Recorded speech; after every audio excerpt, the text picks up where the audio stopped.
What's good? What's good? What's good? Live video starting. Welcome to another edition of Gen Sports Corner back at you for April 3rd, 2024. Hope everybody had a good Easter weekend. For those of you that celebrate it as Resurrection Sunday, excuse me. Hope you enjoyed the fellowship with our Lord Jesus Christ. If you don't, hope you enjoyed time with your family and friends. But we're here to talk about some Sixers. We haven't talked about them in a while. Before I get into it, make sure you like, subscribe um, to my Facebook if you're not already on there. YouTube fam, make sure you like the video, subscribe if you aren't already. Facebook fam, go over there, like the video, and we're going to talk about Mr. Embiid. He back. Sixers get their first win against a legitimate team in a while, and a very good win last night against the Oklahoma City Thunder. Big win, and B was back for his first game. But before I get into it, I want you guys to check the gear real quick, okay? You know, on the theme of Resurrection Sunday, and B's been out the past, I believe, 8 weeks with the torn meniscus. We didn't know if he's going to be back in time for the playoffs or what the case may be, what it would look like. But you see here Sam Hinkie, right? Now I want you to take a look at the rest of this. We're going to look at some names here, starting from your right. Here is the name that shall not be mentioned, but he's up in New York. You know who he is. Then you have Nerlens Noel, another first round draft pick, didn't quite pan out. Then you have Jahlil Okafor right here. Unfortunate. And then you have the man himself, Joel Hans Embiid. And then you have our earthly savior for the Sixers, one Mr. Sam Hinkie. Let's never forget him, the sacrifice that he made, put himself on the altar so that we could have some good things in Philadelphia, i.e., Mr. Embiid.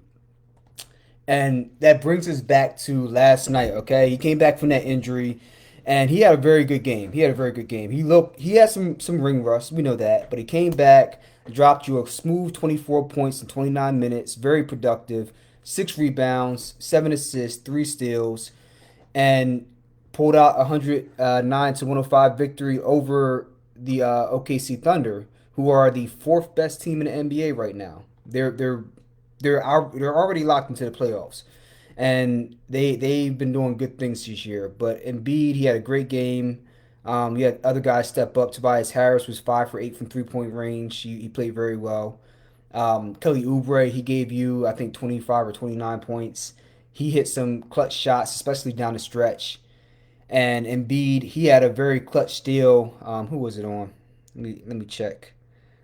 He switched on to Josh Giddey at the end of that game, and he was able to get a steal. I think Giddey tried to do a crossover to his right, and Embiid said nope. Took that, ran down court, went up for the shot, and got fouled and won. And then he took two 3 point shots down the stretch and missed them. But fortunately, he was playing good rim defense, and the team was playing good defense as a whole down the stretch. And we were able to hold on and get a win. But if this is what Embiid looks like, and he's not even at his best yet in his first game, then I really like that as a sign of really good things to come. So great win by the Sixers. And then secondly, let's go ahead and get into how he handled this injury. Okay, so this is as per a report from CNN published today at 5:44 in the morning. And Joel Embiid said his recent injury took a toll mentally as the Philadelphia big man returned to the court 8 weeks after undergoing knee surgery. And he had a very good game back, 12 for 12 from the free throw line, which is great actually. And now with this win, the Sixers are 27-8 this year when he plays, and they're only 14-27 without him. So you do the math on that. You don't need to know advanced calculus to see that they need him on the court very badly. Okay. But he talked about the injury, and he said, usually when I have injuries, I just tell myself, move on to the next one. Move on to the next one. Okay. Get better, then fix it. But this one took a toll mentally, being depressed. And B said after the game, it was not a good one.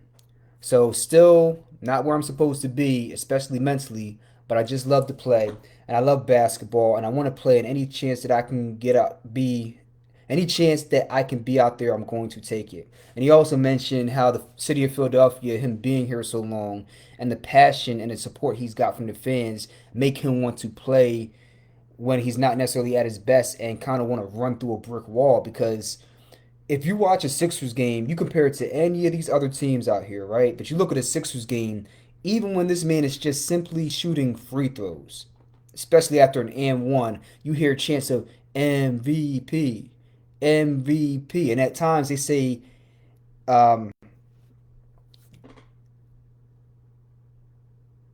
he's special here. Okay, he's reached that rarefied air that we've seen guys like Kelsey and Dawkins and AI reach. Now, mind you, Embiid doesn't have a ring, but he embodies the passion, the spirit, and the hard-working blue-collar attitude that Philadelphia has.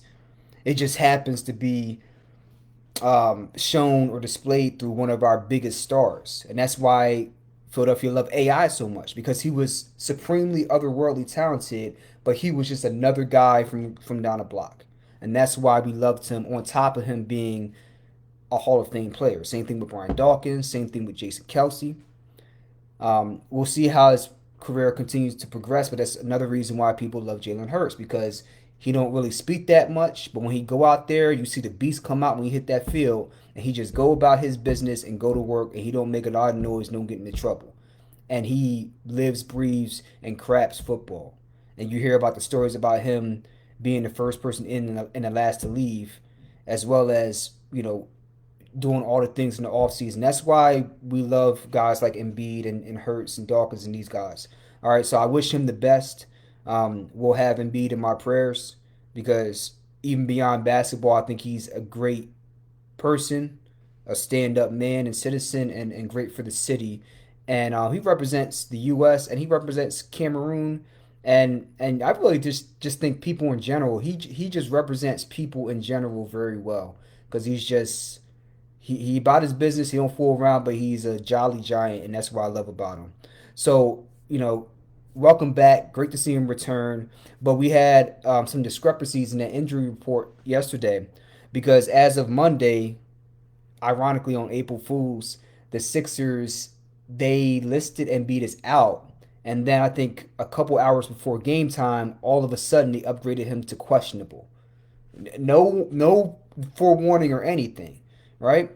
And mind you, go back to his last game he played, I believe, before the injury against the Golden State Warriors, when the game before where he had 70 points against Wemby and the Spurs.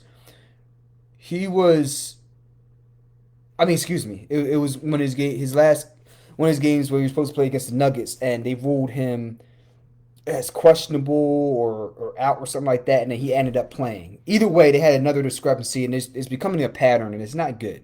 And we've had a history of bad news and bad news events and press when it comes to the Sixers surrounding injuries.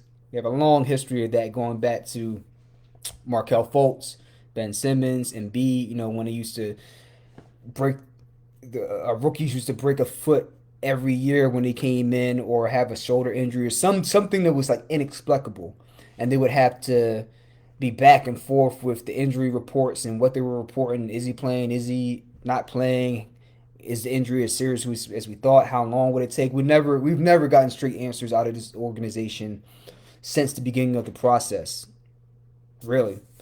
So, we're going to wait for more news on that, but the NBA is looking into that. Know that and believe it. So maybe they get another fine like they did with the Nuggets game when they got fined $75,000, but we will see.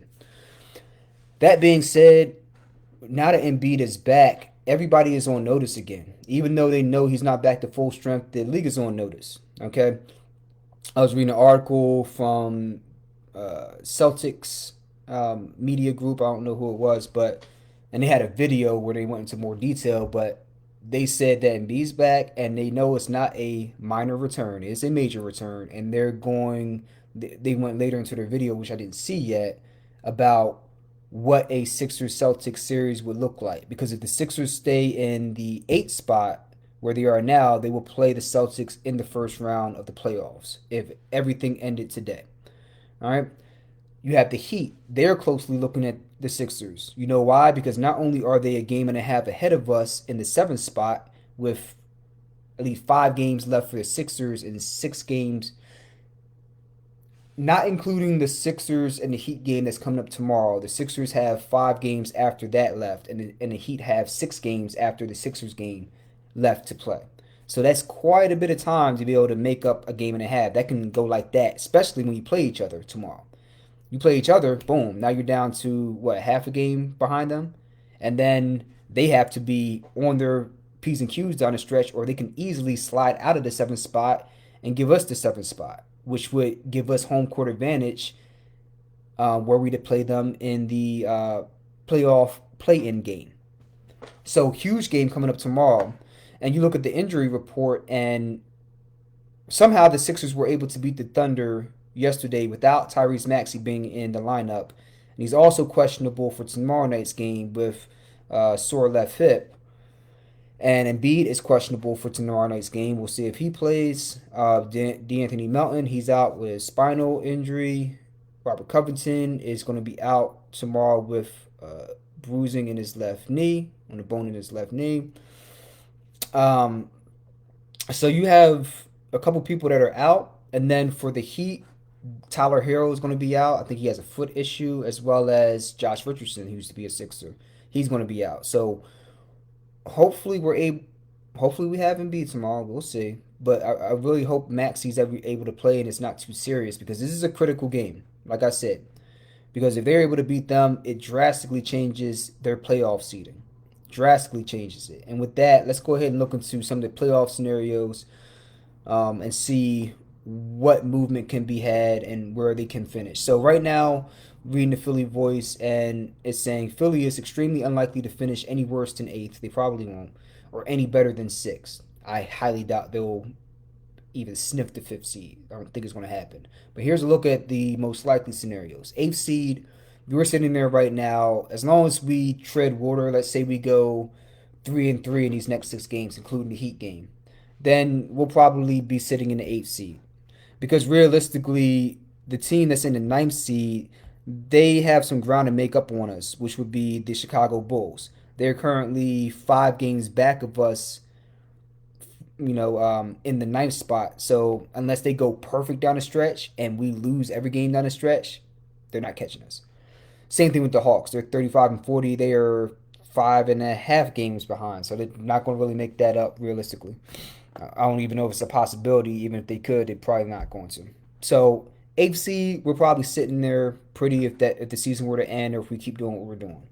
Seventh seed, Sixers currently a game and a half behind the Heat for the seventh seed. Okay, seventh seed gets home court advantage, and you get guaranteed home court advantage for the one game you play against the eighth seed. And if you were unfortunate to lose that game, then you play the winner of the ninth seed and the 10th seed, which would be the winner between Chicago and Atlanta as of today. And you would have home court advantage against them. If you win the first game, the 7th and 8th seed game, then you would be playing the second seed, which is the Milwaukee Bucks. If you somehow lose that first playing game and then you win the second playing game against the winner of Chicago and Atlanta, then you would end up playing the 1 seed, which is Boston. All right, so that's how critical these games are coming up. So let's look at the scenarios. These two teams play Thursday in Miami, and the Sixers winning this game would even the series 2-2 between the Heat and themselves. And that would make things very complicated, very interesting for a tiebreaker if they somehow finish with the same record at the end of the season. Okay, so let's look at the opponents down the stretch. And the Sixers, we play the Heat tomorrow, and then our next 5 games after that are against the Grizzlies, who are not good. Grizzlies' record is 25-50. Whoop-de-doo. Spurs, 18-58. They're starting their rebuild with Wemby, and they're building, so that you should be able to beat them. You better beat them. The Pistons, bro, listen. Pistons are a walking meme, so you better win that game. Magic, that's going to be an interesting one. The Magic are pretty solid. The Magic sit at 4th seed, 44-31. Okay, so that's going to be one that you're going to have to win. That's a tough one. And then the Nets, without Ben Simmons, who has the back injury, they are sinking like an anvil in a Looney Tunes cartoon. All right. And then you look at the Heat. The Heat, they play us tomorrow in Philadelphia. I mean, excuse me, at home.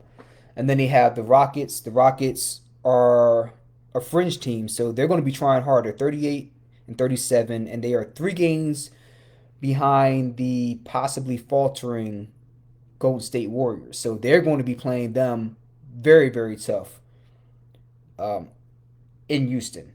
And then they play in Indiana against the Pacers. Pacers are pretty good this year. Pacers are what, 6 seed, excuse me, 43 and 33. But they're really only a game and a half behind the Magic. So they're actually pretty good this year. Or let's say very, very, very, very solid team. I'll put it like that.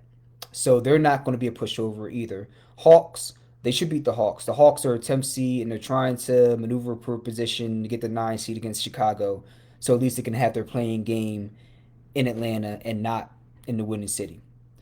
So they're going to be playing them hard, but I think they beat the Hawks.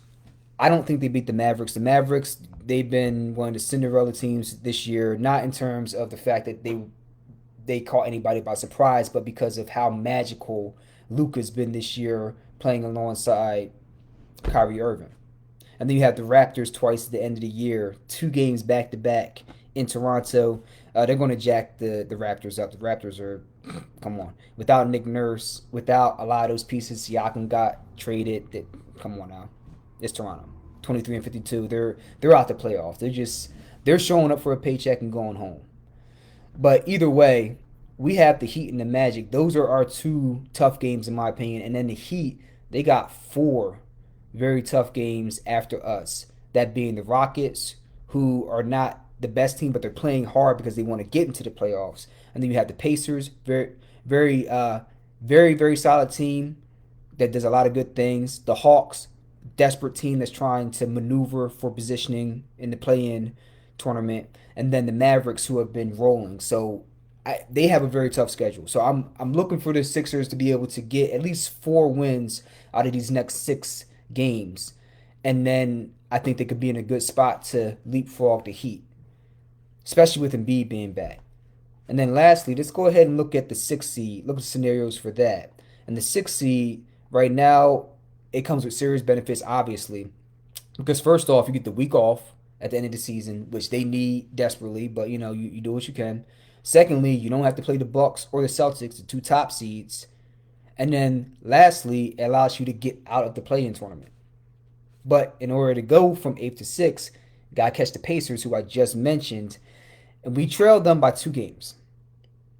We're not really that far back from the Pacers. However, that also assumes that the Heat are able to beat the Pacers. I think that's a big matchup for the Pacers, okay? Because right now, the next 6 games for the Pacers are Nets. They're going to jack them up. Thunder might lose against them. Heat, I that's a tough one. Raptors, they're going to beat them. Cavaliers, that's a tough one. Hawks, another tough one as they're desperate, but I think they should beat them. But I think that the Cavaliers, the Heat, and the Thunder, that's 3 games they're going to have a tough time in.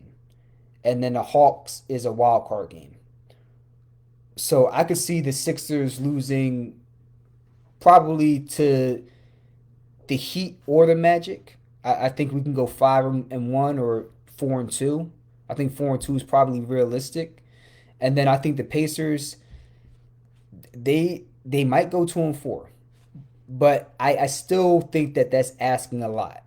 It's easy for them to go 2-4, but I think they beat one, if not 2, of those 4 tough teams that I mentioned out of the Thunder, the Heat, the Cavaliers, and the Hawks. So I think it's more realistic that the Sixers are able to leapfrog to the 7th spot and be able to play at home in the play-in tournament. And possible that they get the 6th seed, though not nearly as likely. So that's the way I see it. Let me know what you guys think in the comments below. But I think getting Embiid back, it doesn't really matter where they're at as long as they just get in the tournament. Because the way he was playing beforehand, otherworldly. And I compared his level of play to 1986 Bird. Not, I mean, and Bird is in the stratosphere of his own, but it's similar enough in terms of impact and just style points that that's one of the first people I think of is 86 Bird. Specifically after that 70-point game where There's nothing Wemby could have done beyond what he did in that game. He was getting a hand in his face. He was contesting shots, getting that long wingspan with that 7 foot 4 frame in his face. Didn't matter. As soon as he hit him with the jab step, as soon as he gets you leaning one way, you don't even have to like hop back, reacting to him. As soon as he gets you leaning one way, he can get that hand up like this before you can even recover. And then as soon as the ball leaves his hand, all you can do is hope that he's going to miss. And he don't miss too often. Even the shots from last night's game, when I was looking at the replay, because I didn't see the game live, even the shots that he didn't have the same touch on, instead of just going through and not even touching the net or maybe making the net swish, it would hit the back of the rim or maybe rattle around and go in. That's what we consider a drop off for him at this point. Even him with the ring rust, he's still hitting the rim when he's making these shots. It's rattling a little bit, but it's still going in. And as he gets healthier, as his conditioning gets better, which he said he's not there yet, and come on, he's been off for a while. As his conditioning gets better, as he gets some of that shooting touch back, as he starts to feel more confident in his knee, as he starts to get his mental right? Because an injury goes beyond the physical, it takes a mental toll on you, like he said it did. Once those things start shaking out, you give him a week, I would say. Give him a week, right? These next 6 games.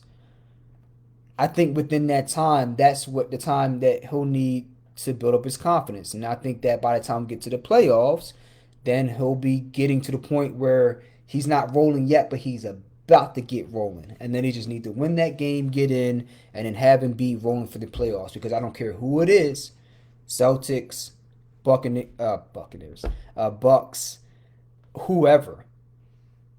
Embiid playing at the level he was this year, hard for anybody to stop. When a guy can come down and score at will, just hit the mid range like he does, that team is hard to stop. And we saw that with Kawhi Leonard. Kawhi Leonard brought the mid range shot back for a hot second in the year that they got through us to get their title in Toronto. And a big part of that was he'll take his threes, he'll go in and dunk, but he'll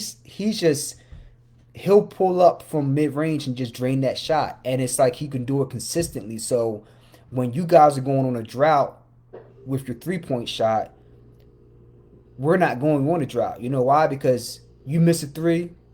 Let's say you make 4 threes in a row, and we've been somehow keeping up, right? So when you start to cool off and you're not able to hit a three and your mid range game isn't the strength of your team, well, guess what? Ours is. So you miss a three, we come down, jab step two. Okay. Cut the lead down to 6. You come down, miss another 3. Come down, jab step 2. Leads down to 4. Come down, get a stop because he's a rim protector. Come back down, boom, hit another 2. Foul. And he hits a free throw. Oh, now we're going down by 1 point. That's how quickly it happens when you're able to play a little old school basketball and get your consistent 2 point plays.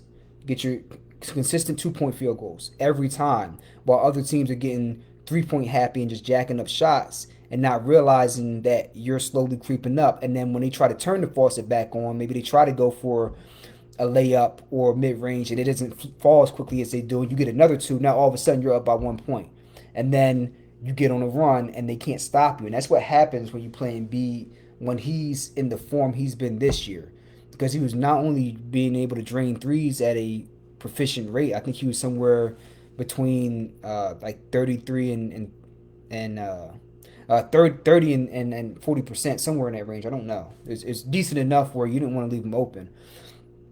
Free throw percentage crazy for anybody, let alone a 7 footer. And then the mid range game, I mean, it's just something different. It's something different. Again, that's why I said we haven't seen a guy have a mid range game like that since Kevin Durant, and Larry Bird. Just that mid range game where it's just like that's what they do. And when they come down, it's almost a guaranteed bucket, those two. Like Kobe and Michael, they're getting to the rim, okay? And they'll pull up the mid range. They'll mix it in there. They'll hit the fadeaway. Jordan has that famous spin and then come back mid range, right? They have that. But there's certain guys where you know when they come down the court, that's what's coming. Okay, they can do the other things, but you know that is almost as easy as a layup for them, and they use it more often than some of the other guys I mentioned. Right? It's not this the downplay their ability to hit the mid range, but it's when you know a guy is that's what he does, and it's a layup for him, like a Larry Bird, like a mid range shot was a layup for Larry Bird, and it seems like a layup for Embiid this year. Even last night, even the shots that were rattling around, still making them. Rusty as hell, still making them. It's a layup for him. So if he gets his conditioning right, give him a week to get his conditioning right and his mind right, going to get very interesting for everybody involved in the league right now. Every team, including us. Let me know what you guys think in the comments below, and let's see what they do against the Heat tomorrow. All right, peace.